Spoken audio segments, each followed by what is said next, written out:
Hey, BJ here. Today we're going to take a look at the Tonor TD510, which is at least trying to look like an SM7B, but for about $50. It looks pretty good, it's easy to use, and yet sounds surprisingly decent. But how does it actually hold up in a real production setting? I ran it through a comparison test with a few other mics that I use regularly. Here's a quick listen. The big black bug bit the big black bear, and the big black bear bled blue black blood. The big black bug bit the big black bear, and the big black bear bled blue black blood. The big black bug bit the big black bear, and the big black bear bled blue black blood. The big black bug bit the big black bear, and the big black bear bled blue black blood. The big black bug bit the big black bear, and that big black bear bled blue black blood. The big black bug bit the big black bear, and the big black bear bled blue black blood. It's not as refined as a real broadcast mic like the RE320. The mids are a little boxy and the high end just isn't super detailed. But for the price, it's shockingly usable. I also used it to record vocals on an original song I wrote. But here's the thing, it wasn't just a plain vocal, it was heavily processed with compression, EQ, saturation, the works. Once it's been sculpted in post, it holds up. I wouldn't use it for pristine, ultra-clean vocals, but if you're producing modern pop, hip-hop, rock, or anything where vocals get shaped and layered, this mic can do the job.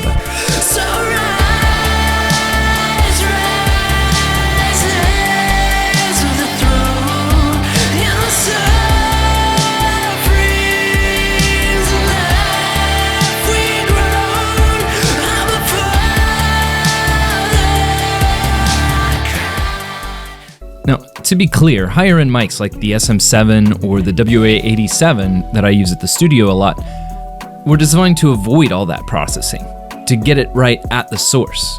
And the TD510 doesn't solve those problems, it kind of inherits them. But if you're already planning on working on the vocals in post, this mic will get you most of the way there for a fraction of the cost. Now, there are a few pluses and a few minuses to this mic. Some of the pros are like this mute button right here. You can see this button. If I push this, we get a muted microphone right there. So if you're a gamer or a podcast host and you need to mute your mic really quick, that button can be really convenient. You also have level controls here, so you can adjust to make the mic louder or softer just right from these buttons here. You get to adjust the preamp gain essentially inside the amp, the mic itself. If you hold down this button, it shifts to headphone level, and you actually have in the back here a direct monitoring port. You can plug headphones into there. You can hear your voice directly through that headphone port, and you have volume controls for that here. There is also the XLR port that you can see, and that you can plug into your interface if you've got a recording interface of some type, or you're using a Rodecaster or some other podcasting device like that. You can plug your XLR connection in. And in my experience, the XLR connection on this mic sounds significantly better than the USB-C connection.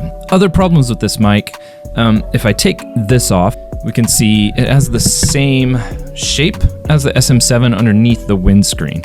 But one of the things we can see is that the capsule is set right at the front of this structure here. And you might be hearing a lot of the plosives as I speak. Part of the design of the SM7, or the SM7B, is that the capsule is farther down, giving a lot of room for diffusion of air as it approaches the capsule. So you have less plosives. Less S's, less P's, less T's, those sort of sounds. There's no shock mount in the capsule, so if you bump it, it's going to make noise. So yeah, it's not magic, but it's a solid option if you're on a budget and you know how to mix. I think it's an excellent choice for spoken word. If you are interested in picking up this budget mic or one of the better quality mics that were in the demo, I've got links down in the description. Feel free to click through those. You can help the channel out by clicking through my affiliate links down below. If this kind of gear review is helpful, let me know down in the comments. And in the meantime, keep watching, Keep recording, keep tweaking, and keep making music.